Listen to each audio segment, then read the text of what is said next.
Hello and welcome to another episode of A Tad Bit Older. My name is Pearl and today we have a very special guest, Mellissa from Respira Love. Did I say that right? Yes. Okay. And then we also have producer Will behind the camera, so he will be chiming in if needed. But thank you and welcome back. So Valentine's Day is coming up and I asked Mellissa to come and be a guest today because I've actually been to one of her events. I don't know if she remembers, but that's how I came to find you. I went to your first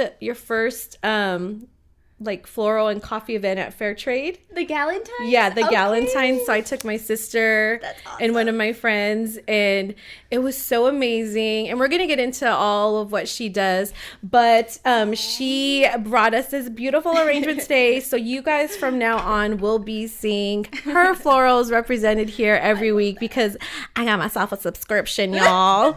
So I was like, actually, I reached out to you a couple weeks ago and I was like, hey, are you still at Mode Collective? Because I've been telling him, like, I want flowers, like I want fresh flowers, and I want it from someone who has their own business that I could represent here. Yes. And I thought of you, and then I went to Amor and I didn't see you there. I was like, but I remember you opened up your own spot. So enjoy these. This is our Valentine order bouquet. I love them. They're so beautiful.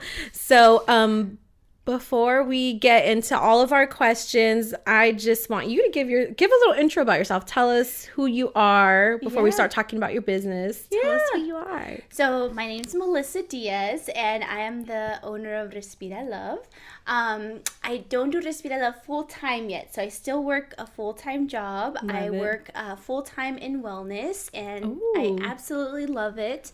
I'm also in school in a health coaching program to become a board certified health coach. Shit. Yes. Tell me more. Tell me more. So I'm very passionate about health and wellness, and I started this health coaching journey about a year ago, just realizing how important our health and well-being is in our lives. And after making some changes in my own life, I wanted to start educating myself so I can help other people. Was there something like in particular that happened in your life? And if it's too personal, like you don't have to share, but what was the one thing that made you kind of focus on that wellness part? I was having some health issues like with my stomach, and it affected like how I felt overall, like energy wise and confidence wise too, like how I looked. I didn't feel my best, and I was making changes, but my body wasn't kind of catching up. So I was like, something is not right. So started going to the doctor, looking more into it, and figuring out that I needed to make lifestyle changes. Yes. And that's kind of how it all started. I love it. And then just from there, you found a passion for it. Yep. And I'm sure you started uncovering things about yourself and the foods that you're eating. And then you want to share that with people, right? Yes. No gatekeeping in here. No, absolutely not. And I think the work that I do in wellness for my full-time job, we provide resources to school districts, and so it's just in alignment with what I do every day, and I wanted to do a little bit more, like dig a little bit deeper. Tell me specifically what that is when in your day job. Yeah, so we basically we are a wellness program that provides resources to employees for their own health and wellness journey. Love it. So, that's kind of like an overview of that piece. And so are you like a health coach? Are you coaching people about how to maintain their health and improve it? Or you're guiding them to maybe you can get a gym membership here. You could get healthy foods over here. More so, I am my title is a wellness success manager. Oh, I love that. So I help school districts. Success manager. I think that needs to be my role. I feel like I'm a success manager. I'm kind of like a guide for school districts as they plan things for their school district for employees. Love that. Yes. And then you also said you're in school to become a certified health coach. Yep. And when that happens, what's that going to look like for you? I'm still figuring that out. Okay. I do have a few clients now because I want to start really practicing that and seeing where that leads me. Like I said, I really enjoy it. I really do. And so I'm kind of just figuring that out right now. So you got your main job. Mm-hmm. You got Respira Love is your side hustle. And then your passion project is your wellness coach. Yes. We literally just talked about all three of those things last week. So I love that. You're like, here's our example, everybody. Yes. She has done all three, and I love that for you. All right. So getting into where you are, how I found you was, which I still want to learn more about your wellness journey. But through Respira Love, it's such a beautiful and intentional name. Tell me your story about what inspired you to create that or start that journey. So I started Respira Love toward the end of my grad school journey. And through the end of my grad school journey, I experienced a lot of anxiety. And so one of the things I learned through that journey is the importance of breath and breathing and self-love and being gentle with oneself as we're navigating, exploring higher education. I was finishing that master's program and also navigating my first big time job out of college. Yeah.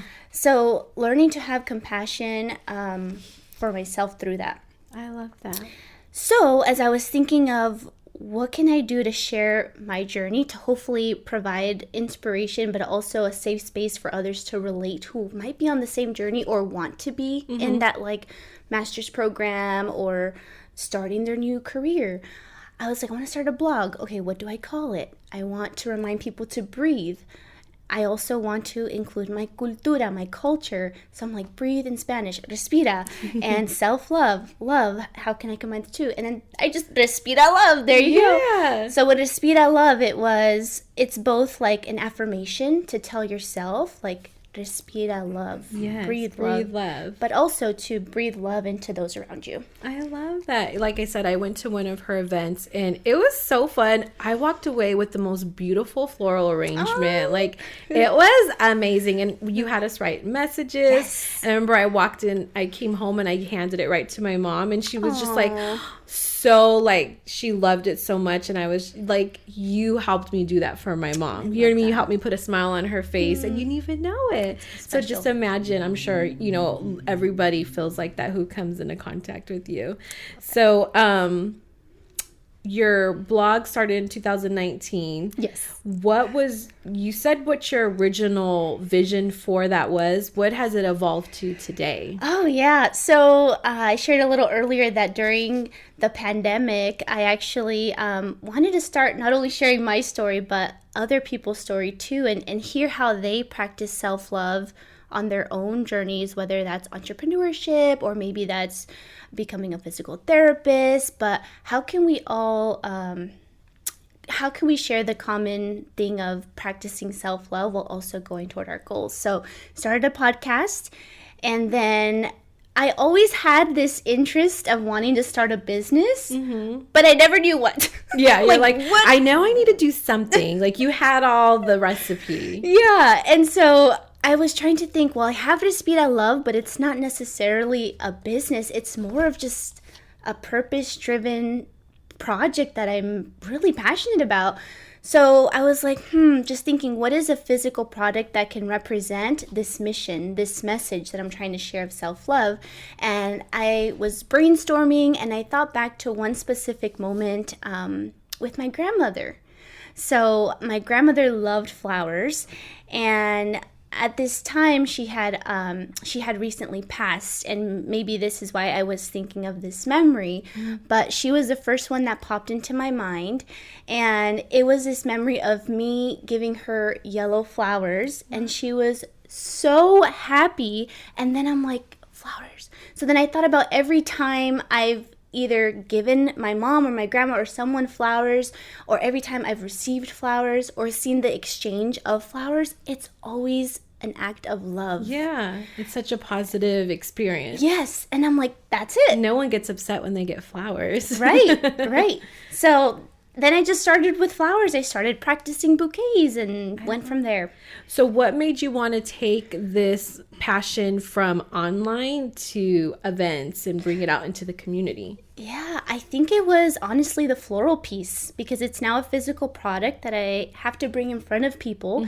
So I started doing pop-ups. Yes. I would do pop-ups at Fairtrade Cafe and other coffee shops. And then my first event was actually the Galentine's event. Oh, really? That was actually the first one? Okay, that was good. my first event. I was there. Yes. I was an OG, and you had a really big turnout. Yes. Like, I my remember gosh. going outside and taking a picture, and we'll have to put it up on the YouTube. It was a big group. Yeah. And I'm so sad that I haven't been able to get to another one because of my schedule, but like, you've always stayed with me ever since then, and I always keep an eye on you. So I love that you found a way, because I think people struggle with that. How do I connect what I'm doing with something that I can physically offer people? Because sometimes it's difficult to get people, and I'm one of them. If I go to an event, I love when I can get something physical out of it. You know what I mean? I can take home a little gift Like a or memory trinket or or something. So I love that you weaved in the floral arrangements with your passion and love for trying to connect with people and create that love. So that's amazing. So tell me more about, because I know, but our viewers and listeners don't know. Tell me more about your events, because we've talked about it, but specifically, if we were to go to one of your events, what does that look like? So I always try to incorporate some element of self-love. And now that I'm more on this wellness journey, it has always had an element of mindfulness too, right? Yeah. But even more so now, I try to be more intentional with including a mindfulness piece, whether that's starting the workshop with a breath and what is the intention that we want to get out of today, whether that's just a time to refresh or maybe that's a time to connect with your amigas that you brought with you. So really what I hope people get out of my workshops is just a feeling of like that fresh breath of air. Have you ever had an event where something happened that just really surprised you, or, you know, one of your guests came and there was just this moment that was unforgettable for you? Has it ever happened? I had one guest who she came to my floral class, and she had came because she shared that she was going through a rough time and she wanted something for herself. And at the end of class, she told me that the flowers reminded her of her mom. Her mom also used to work with flowers, and her favorite color was pink. And we had actually been using pink flowers in that class. So it was a real connection for her. Yeah, it was like, oh, I'm supposed to be here. Oh, yes. And you got to be a part. Like, that's what I love so much about what you do, is that you're like the field that I'm in, there's not a lot of happiness going around. Yeah. But you get to, you know, experience that every day in what you're doing. So I love it. So for someone who, because like I said earlier, it's hard to take what you do online and then bring it out into the community and involve. If someone wanted to do that, like, what's the first step you took? How would someone go about that? Ooh, I would say community is so big. Connecting with your community, relationship building is so important. My community has been a big part in my growth as a business owner and continuing my business journey.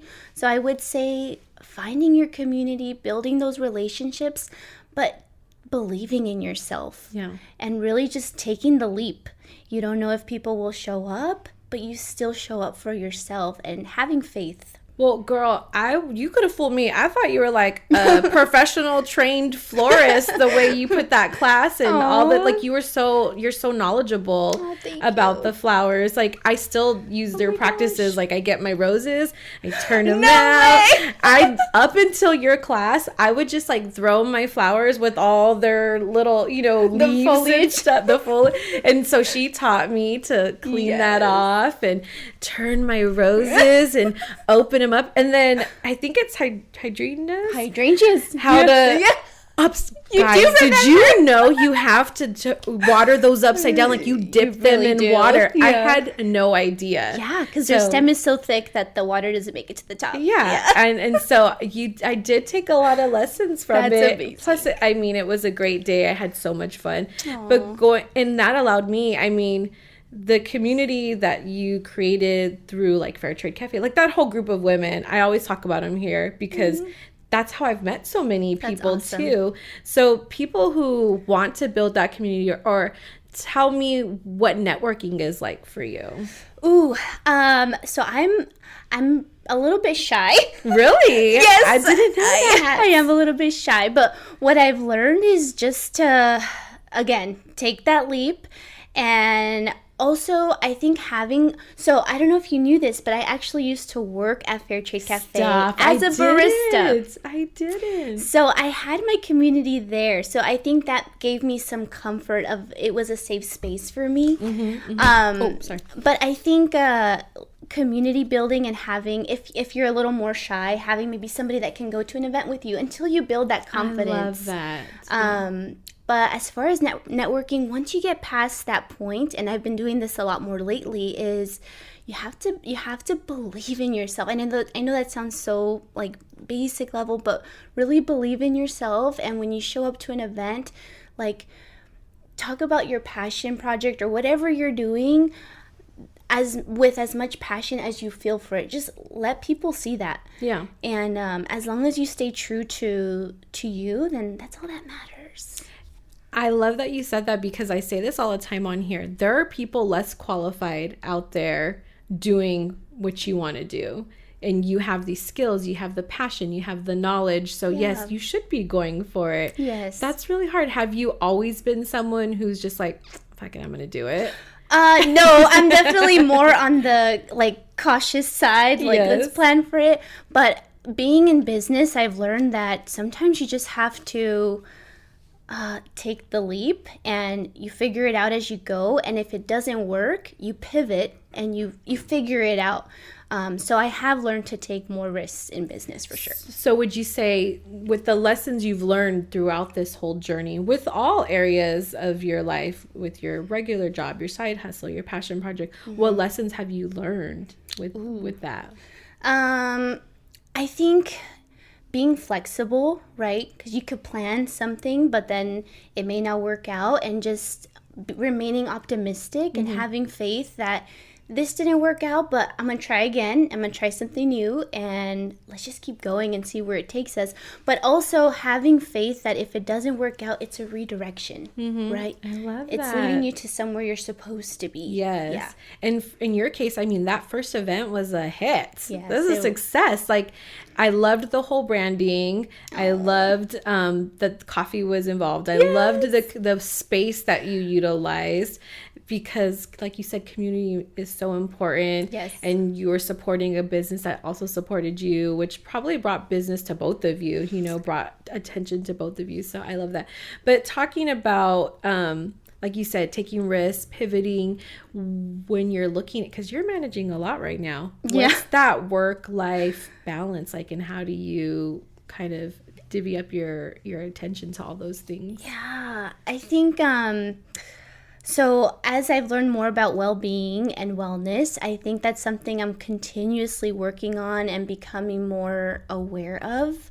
Like, for me now, my well-being is like at the top of my list, right? So if I start feeling a little bit overwhelmed, or I can feel something is off, I actually take a step back and I'm like, okay, why am I feeling this way? What can I readjust so that I can feel good again? Because I've learned that when we're not at our best, like our well-being is not at our best, we're not going to feel good, perform well. It's just like a domino effect. So now I'm just very aware. If I'm eating good, if I sleep well, if I'm getting my movement in, like, I'm good. I'm going to show up. Those three things are just like the easiest thing that all of us can do, but also the most difficult. Eating right, being physically active. I know for me, those things need to happen to maintain my own mental health. I notice with my anxiety. Yes. Because anxiety, it's like your little friend that won't leave. It's like, hey, don't forget about me. You're like living your life, and your anxiety is like, hi, I'm still here. Absolutely. But I notice I keep it away with good diet, with physical activity, and with community, because that's super important. Absolutely. So what advice would you have for someone, because this is what you do every day, who has their own burnout, they're feeling overwhelmed? Yeah.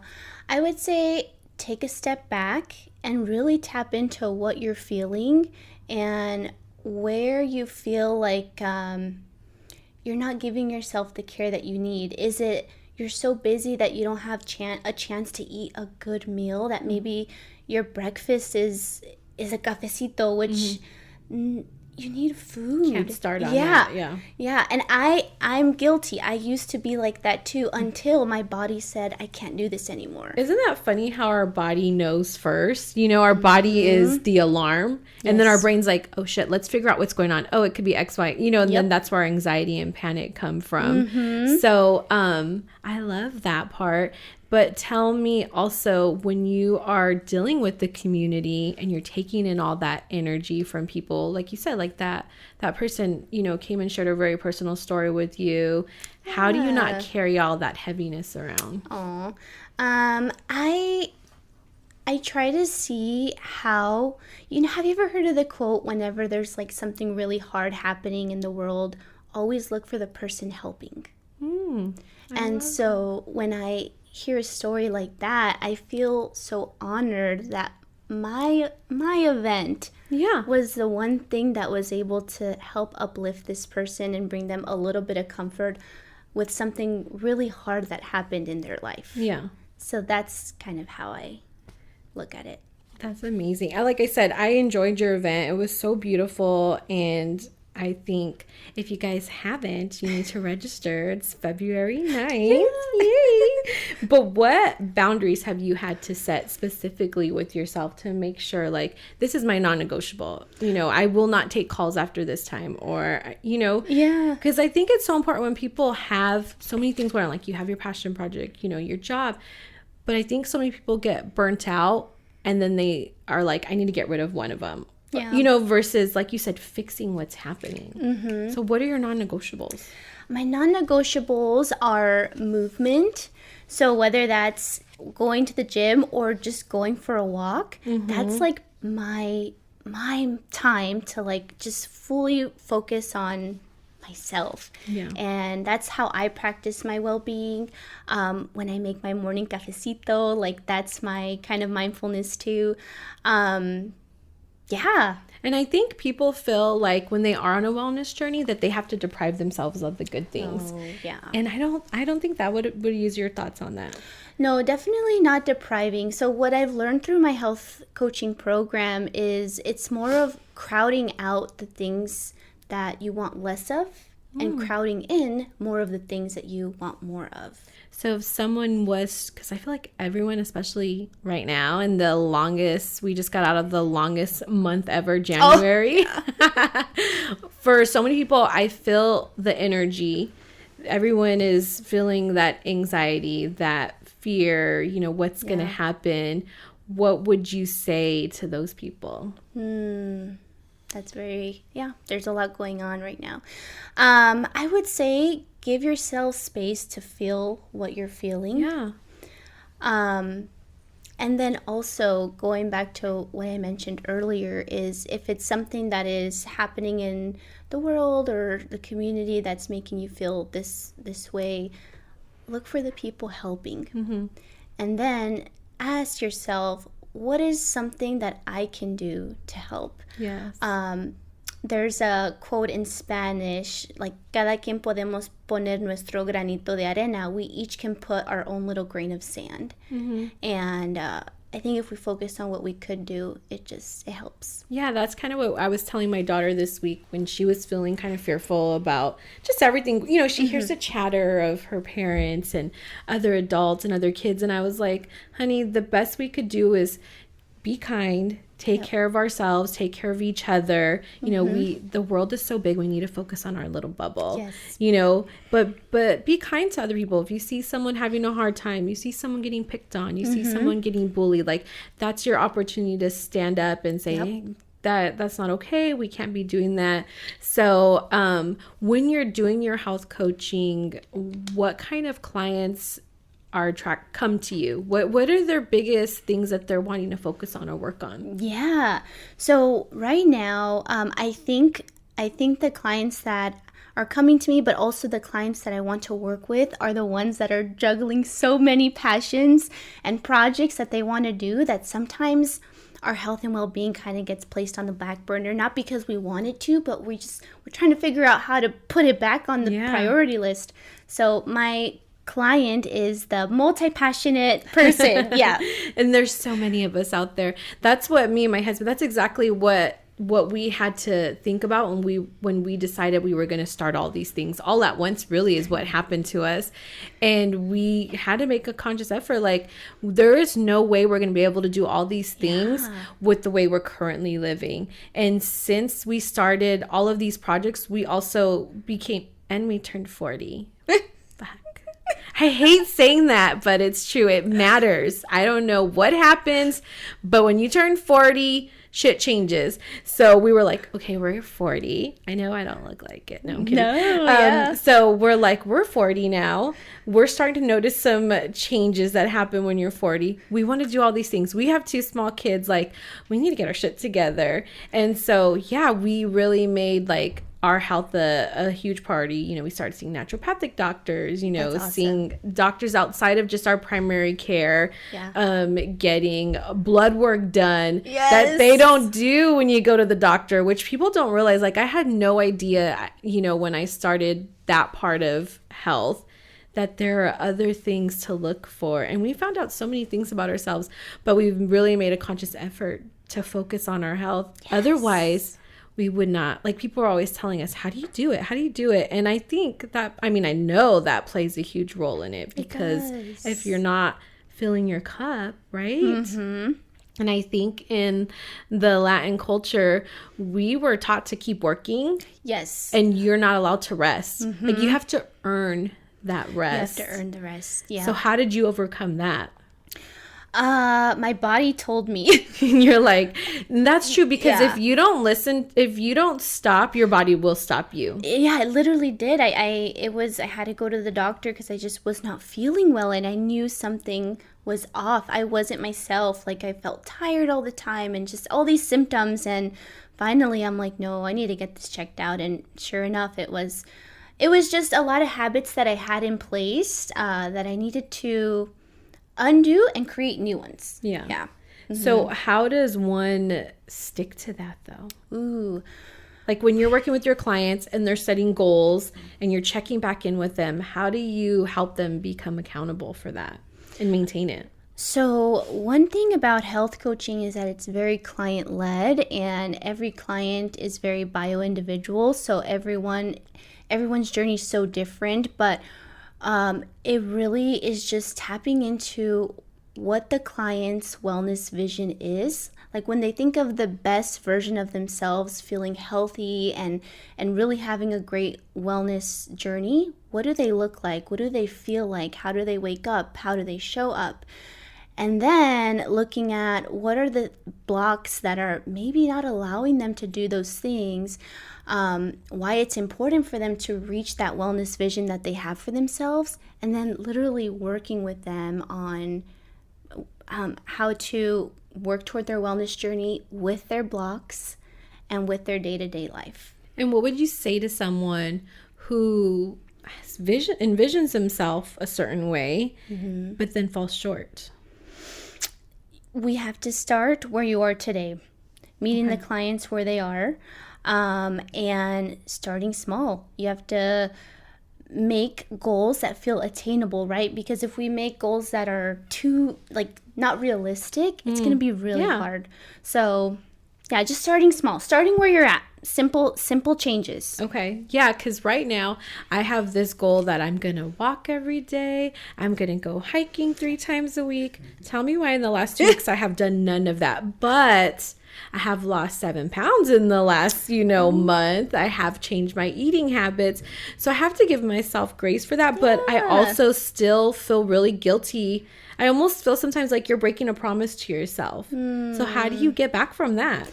I think so. Kind of going back to the goals that you set for yourself, and also looking at your schedule too, because you are balancing a lot. So maybe starting a little smaller and celebrating the times that you did show up, and then also looking at all the reasons why maybe you could not show up. And just readjusting and being like, oh, it's not that I didn't want to show up. It's just that these other things were kind of priority at the moment or on that day. Yeah, I think for me when that happens, because I do reflect, and I think that's so important, which a lot of people don't do. They're just like, oh, I didn't get to the gym.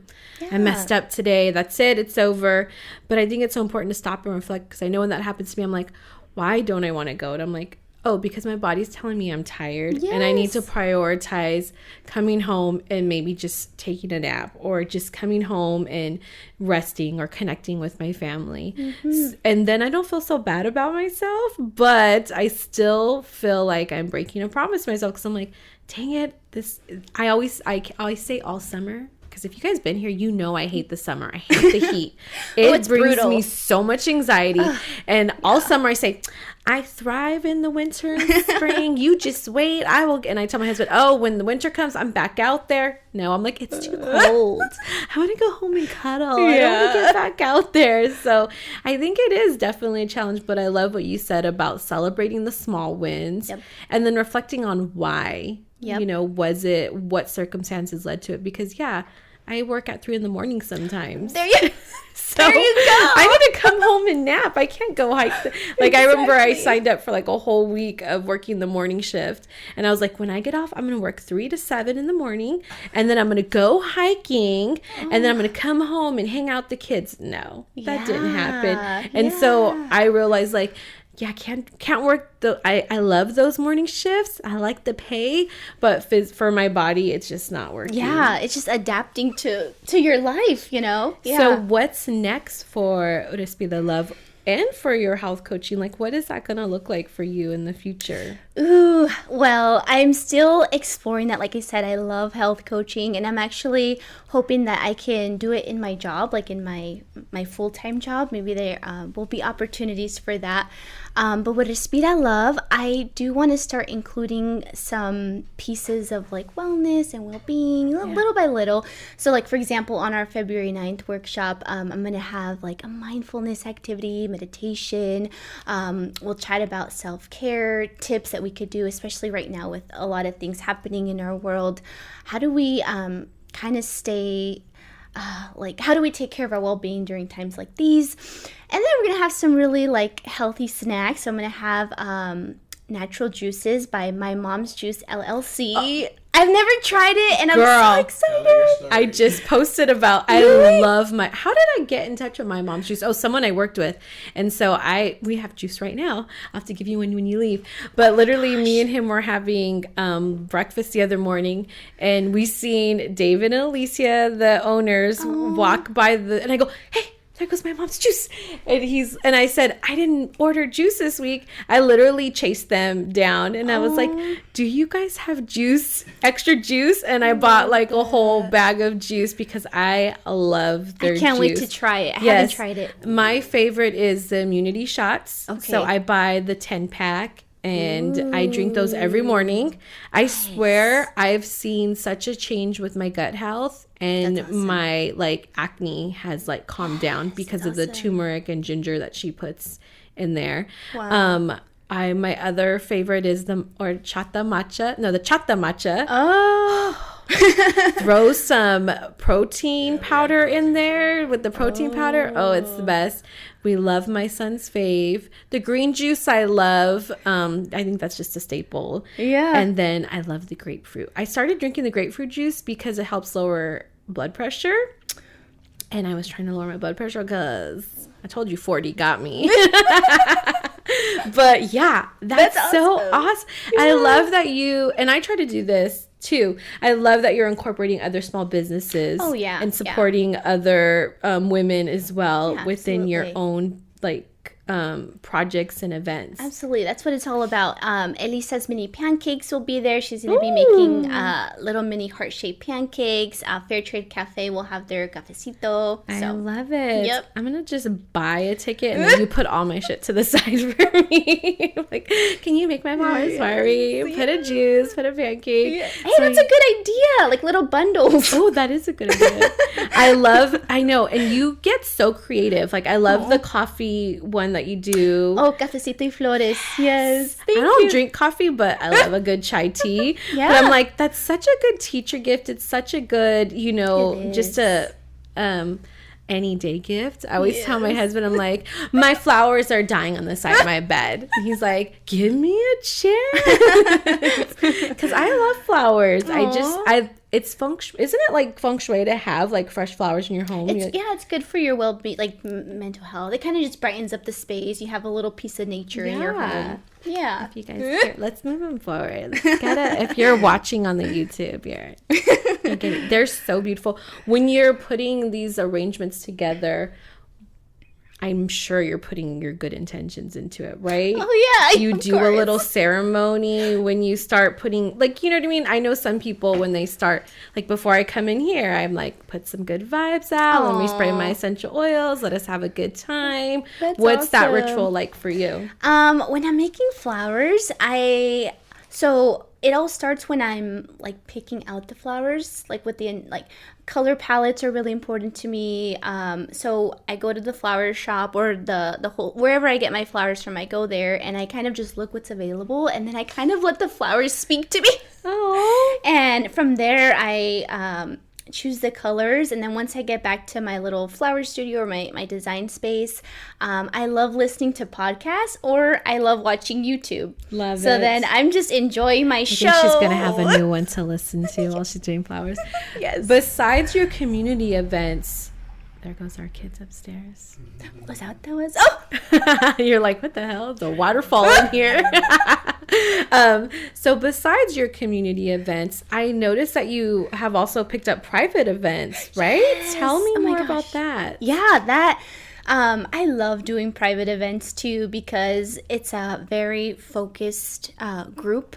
So, for example, I actually just did one for a Jewish women's night, and it was really neat. Aww. It was really neat. I've done it for apartment complexes for the residents, and the residents, they're getting out of a long day at work, and everybody's coming from a different... That's amazing. That's a great idea. Yeah. Everyone's coming from a different day, and it's just nice to see how flowers kind of just...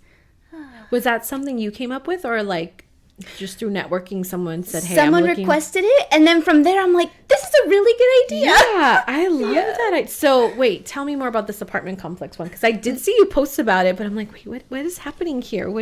Is that just putting in the lobby, or actual tenants are able to place orders? No, so it was an actual workshop for tenants. So they sign up ahead of time. Oh, got it. And it's a full workshop. Oh, yeah, because I think where my sister lived, they used to do a lot of fun events like that. Like they would have a food truck. So so I know the apartments like will put that together for you. And you have your own studio now. I do. Congratulations. It's so cute. You. No, honestly, it's so inspiring, because when I seen that you were doing that, I was like, I need to do mine. I need to just do it. I just need to just start. I just need to do it, because like you said, I am the type of person, like, I need to have all my T's crossed, my I's dotted, versus like, let me just do it. Yeah. I have the skills. Let me just start doing it. And that's right. Yep. I mean, isn't that kind of, you have no formal training in florals? No, I didn't. This is all self-taught. I have taken workshops along the way, but yeah, when I started, I didn't have any formal. And look where you are. Yeah. What's next on the horizon for you? I want to continue. So I got the itch for doing more events. I want to focus on like smaller weddings, smaller like nonprofit events, those kind of things, and doing more creative pieces for those kind of events. But I do love like everyday flowers. I also want to promote and really launch my subscription, because that has been another thing. That is such a great idea. Yeah. Like when you mentioned it to me, I was like, duh. Like, yes, that takes the pressure off my husband. I get, like, literally, wasn't I just saying, like, I want flowers in here. I want fresh flowers, and I want it to be from someone within the community. Yes. And then there you were. Wow. Sometimes I have to go into my Instagram, because if you follow me on Local Mommy, that Instagram initially started off being what this podcast is, supporting other entrepreneurs and people within the community. I even put on my own community event, and I just connected with so many women, and I follow all of them still. So when I started thinking about this podcast, I was like, I have like a little Rolodex in there. Like I have my directory, and let me just start going through there. I follow these women. I like what they're doing. Yes. Let me just bring them on and start talking to them. Yeah. So while we're about to close out, but what's one piece of advice, wisdom that you would say to another entrepreneur who may be holding back, or what do you want to leave people with? I want to leave people with, that's hard. It's really hard to choose like one thing. Because you have so many. You've dropped so many gems today. No, I would say the biggest one is what is the saying? Take the bet on yourself, or bet on yourself. You can do it. And even when you feel like you can't do it anymore, like tap into your community, because we're all on the journey. And so when it feels like you're alone or you're struggling, like just know you're not alone, and there's people that are cheering for you and willing to support you, and you're going to make it. And at the end of the day, it's going to be okay. I love it. Do you have a mentor or a coach for yourself? Oh, I've had many mentors along my business journey. Absolutely. And I have a health coach. Yes. Yes. So yeah, I have had a lot of mentors. Tell everybody where they can find you.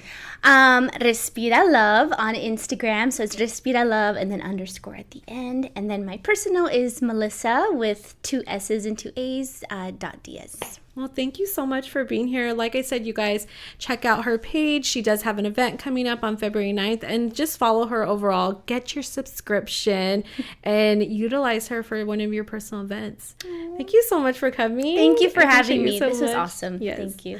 All right, everybody. We will see you next time. Thank you so much, and have a happy, positive, beautiful February. We got this, like I said last week.